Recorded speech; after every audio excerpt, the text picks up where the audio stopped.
Welcome back everybody to another full room solve walkthrough. Today we're looking to tackle the final Labyrinth of Egypt room in Escape Simulator. This one's called The Top.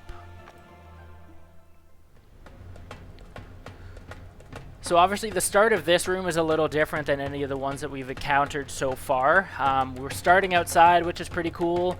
One other thing to note is that there's a lot less leg room, and there's really only one puzzle, maybe two, that are uncovered off the start. So this is one of them where you actually have to complete in some sort of order to make sure that you have all of the pieces, and just to kind of save you some time. Again, just making sure that you have all of the pieces necessary to complete the required puzzles. So we're going to start with this center puzzle in the middle of the pyramid here. This is probably one of the least intuitive puzzles that I've come across in Escape Simulator so far, only because I'm not 100% sure on how they determined what this pattern is. Essentially with this puzzle, what you're trying to do is find the shape that's represented in this hourglass. Obviously we have an ankh here, so we'll pick the ankh, but then what we're trying to do is you can rotate this around, but if you flip it upside down, you turn it backwards. Actually, here are the dots right here. So really before, that's one thing that I never noticed. I always thought the dots represented the sand, but clearly not. So anyways, we have the dots on the bottom here, the bottom of the ankh. If you flip this around, obviously you can see there is like a gradual diagonal line, which is represented both by this and then obviously our ankh here. So we'll hit the lever just to ensure we have that combination locked in. And that'll replace this puzzle with a new center puzzle. And with that, we have another puzzle that we can start, and then it's also raised two pedestals. So the pedestals in their own right are a little bit of a puzzle, and then at the same time they have their own puzzles on top of them. So really what we're looking to do next, to just make sure that we get this center puzzle completely out of the way, what we do with this one here is essentially we're trying to figure out what combination of symbols. So obviously we're looking for a lion and two camps. We have to figure out which symbol is in which one or each of these hourglasses. So you can see there's a camp lit up already. That's because we have one face up already in the bottom position. So really what we're looking for now is a lion and a camp in either the top or the middle. So we've come across a camp already in the top. So ideally we will have a lion in the middle here. We have another camp, so it's possible we have the lion on top. So camp, see if we have a lion. We don't, so it's possible we have the lion on the bottom. And we do. So we have the lion, camp, and camp represented here. As you'll see, it opens up a kick plate with a knob. This knob, if you put it in the pedestal here and slide it, unlocks some pieces for this puzzle. We'll go back just to completely finish this off. Let's do the same thing for this pedestal here now. So we still have a camp lit up. Now what we need to do is find the owl and the cup. So in looking for the lion, I did see the cup earlier. We'll flip the cup up there. We have a camp. We just don't know, obviously with the camp in the top and in the middle, where the owl is going to be. So we'll try our luck, see if the owl is up top, and it is. Perfect. Now this kick plate opens with another knob. We'll do the same thing and place it in this pedestal here and slide it. So it unlocks two pieces for us here.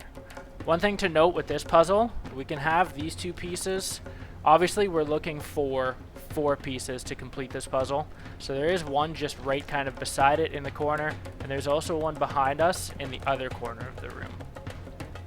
Now that we have all 4 pieces to complete this puzzle, what we're trying to do is recreate this image behind us here with these towers. So we have different shaped pieces. What I like to kind of do is just get everything out on the board so we know what we are working with.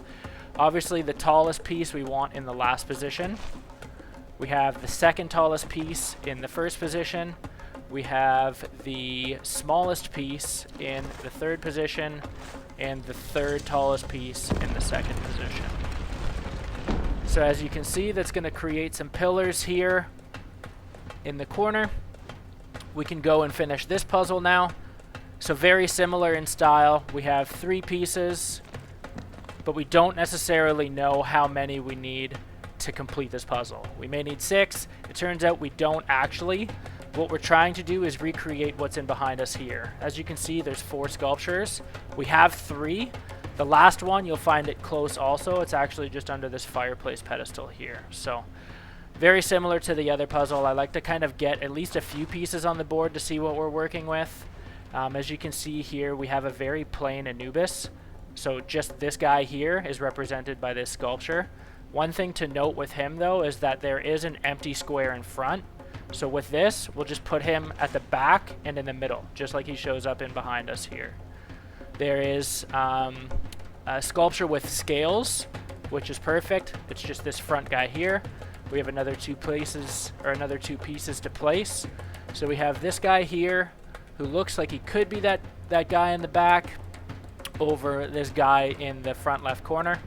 So we'll put it in the back here. And we just have to make sure with this one that we spin it to face the right direction.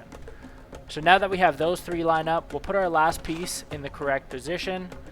The only thing is we need to make sure that he is facing the right direction. Give him a couple of spins, and we're good to go there.